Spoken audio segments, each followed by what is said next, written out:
Okay, these are the top ways you can shave minutes off your marathon this spring or this autumn. Whenever you're trying to do a marathon, these are the top ways that I have used in the past to shave minutes off my marathon, and tens of minutes, if not hours. So the first one is, depends what your background is. If it's a sport background, it's an endurance background, especially if it's a race background, you'll understand the race line of a course. Now in Berlin, for instance, and in London, there's markings on the course that will show you the race line. They'll show you the fastest route. It always blows my mind when I see people upload to Strava and they've done 43 kilometers or 42.8 kilometers or even more than that. It's absolutely mind-blowing, because that can be 2, 3, 4 minutes, depending on what time your race time finish is. So that's the first one. Just know the course, but also not just the lines on the road, which are only there in certain marathons and usually the big city marathons, but just know that if you're coming to a left-hander, you want to position yourself well to hit that corner with momentum, and then sort of come out the other side and be aware, look up and see, okay, where am I next going? I've been in marathons, and it especially happens when people get tired, that they'll be completely on the wrong side of the road. And that can be a big road, like for instance in Seville, which is 3 lines either side. They're on completely the wrong side of the road, and then they've got a right-hander to take. So they have to go all the way over, and they've probably run an extra 200 meters in just like 1.5 kilometers. It's mind-blowing. So that's the big one. Know the course, know where you're going to have to go, and kind of visualize it in your mind before you do it if you're doing it for the first time. If you know it, you'll know how to get the absolute best out of that. You want to be like 42.2K or 42.3K when you're finishing. That's the first one.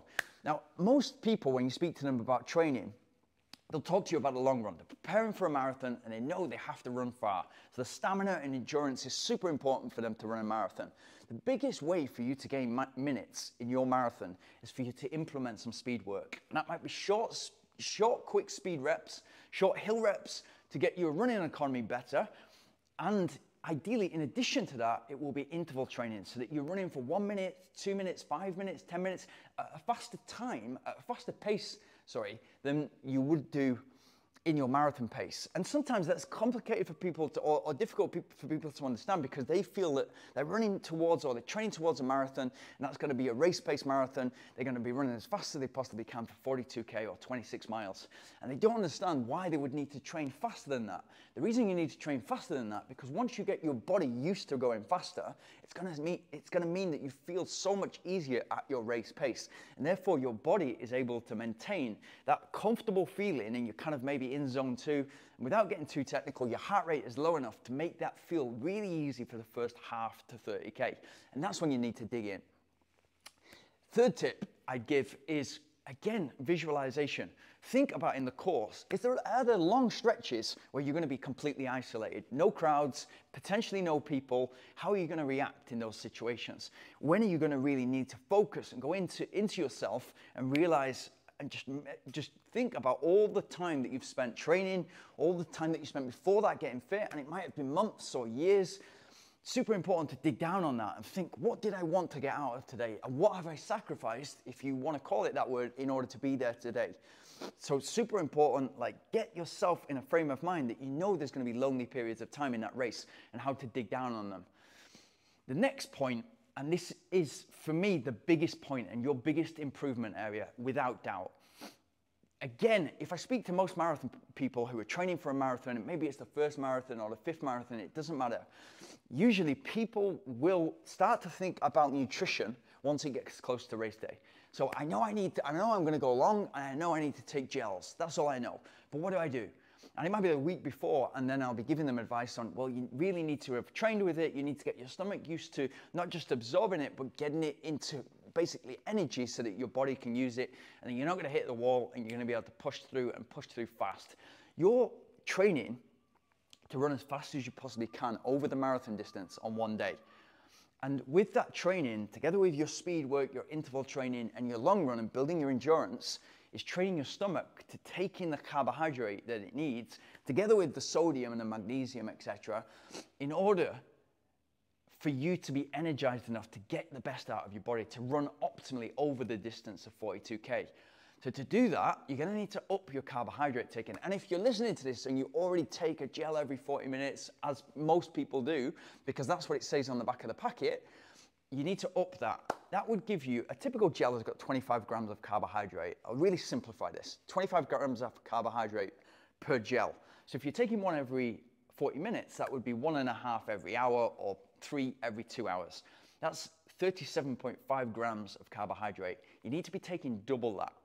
So there's a couple of things you can do. You need to carry either more gels, you need to have people on the course at certain places, and you've got to plan this really well. You've got to plan for the crowds and stuff like that and how you're actually going to see this person.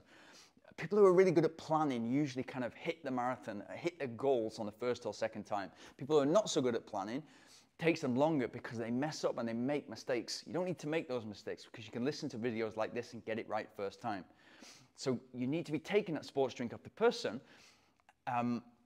and then you need to be making sure that you're taking 75, 80 grams of carbohydrate per hour so that you're not hitting that wall. And you're taking that from the very first 20 minutes. So if you're relying on gels, you need to be carrying 3 gels per hour that you feel that you're going to be out there. So that's 9 gels for a sub 3 hour marathon. On top of that, you want to be researching where are the water stations and what is at the water stations or the drink stations. So if you've got just water, that's all you're going to be training with, together with the gels that you can carry. If it's water and sports drink, you've got to be researching what sports drink is that. Is it Lucozade? Is it Powerade? Is it Gatorade? What is it? And put that into your training. So it's not going to upset your stomach. It's not going to be too fizzy, for example. You're going to get used to that, and you're going to realize that it's actually really useful for you to not just take the bottle and take a sip and put it on the floor, but carry it for a little while. It might cost you 3 seconds by carrying this big 500 ml bottle so that you can take some Powerade on, and that will give you the extra sodium and magnesium and other minerals you need together with a few calories. It might take you an extra 3 seconds for that kilometer because you want to carry it for 200, 300, 400 meters. But what you're going to gain in speed and not hitting that wall is far more valuable, and you're going to make up far more many minutes. Very difficult thing to say. Far more many minutes by taking on that and making sure you're hydrated and making sure you've got the calories and the carbohydrate in your system. Super important. Please take on those advices. And if you're kind of worried about, okay, how am I going to hit my target right now? The biggest thing is obviously get ready. So get your body ready on the long run to hit the endurance and the stamina levels that you want to hit to run it, so that you can race on race day and not just think about surviving it, but also input the speed and gradually input that speed. So you're doing an interval session, just a simple interval session. The first session might look something like 12 times 1 minute with a minute rest in between. And that will be, try to go faster by 10% or 20% than your marathon pace. Try to focus on your 10K pace. And if you've done a 5K or 10K before, you can realize what it's like to run faster than a marathon. A lot of people just dive into the marathon because it's got such a good reputation. It's got that corporate feel about it. There's maybe people in the offices, maybe people at school doing it, whatever, and you want to get involved and you want to tick that box that you've done a marathon. Great, brilliant that you're running, brilliant that you're inputting great habits into your life. But in order to succeed, you need to think and plan ahead and think, okay, how can I train for it?